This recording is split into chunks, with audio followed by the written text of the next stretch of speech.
Hi, my name's Leah. My family comes from Nagi and Badu Islands in the Torres Strait, and I'm currently living in Brisbane. Hello, I'm Scotty, and I'm a Gadawa man, and I'm from a little outstation called Sandridge Outstation, which is 15 kilometres east of Borroloola. For thousands of years, our people have been working hard to protect country. Our connection to the earth is sacred and is core to our identity. I stand on the shoulders of my ancestors, and I'm a proud defender of my country.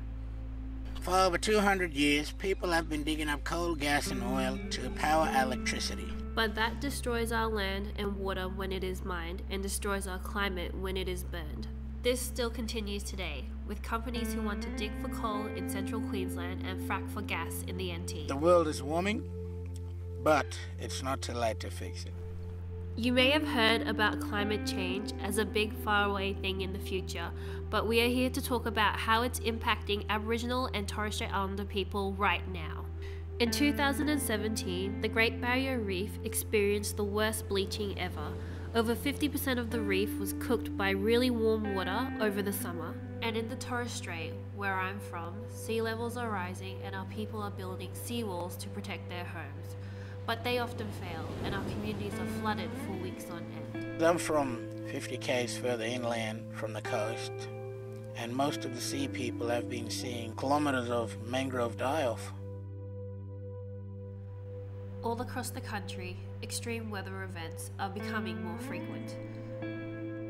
So here in the NT, and the top end, all of us people from up here, we're already experiencing that it's getting hot during the cold weather. And it's getting hotter faster than anywhere in Australia. In remote communities, where our people don't have proper electricity and healthcare, people die when it gets too hot. More people die from heat waves than all extreme weather events combined. In the wet season, the floods are getting worse, and people in remote communities are getting cut off, because the roads aren't built for this type of weather. When a big storm hits, it's often Aboriginal communities who get left behind by emergency services, or who are the last to get support. If it's too hot and the water is polluted, how can we live here? Climate change is going to mean the forced removal of people from country. As sea level rises, where will my people of the Torres Strait go? It's not just here in Australia, it's happening all over the world. Our brothers and sisters from the Pacific Island nations are being moved off their homes.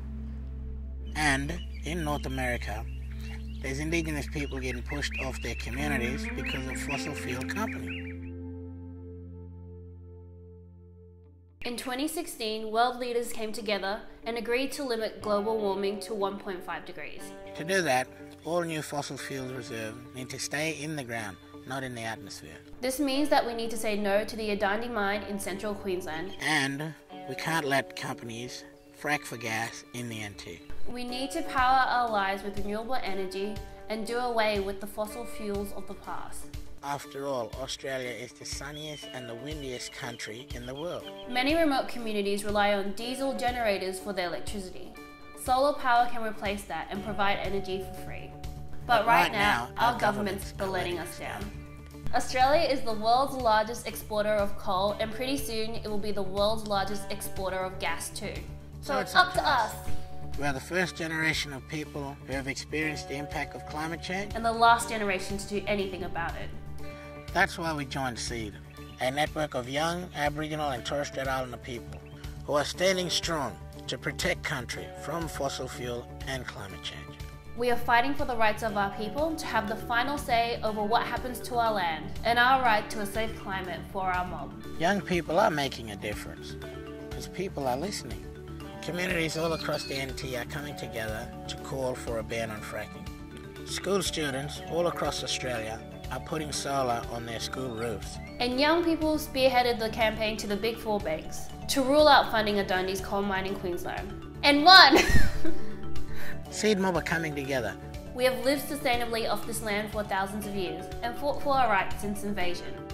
So let's stand together to protect country. If we've done it before, we can do it again. Are you in?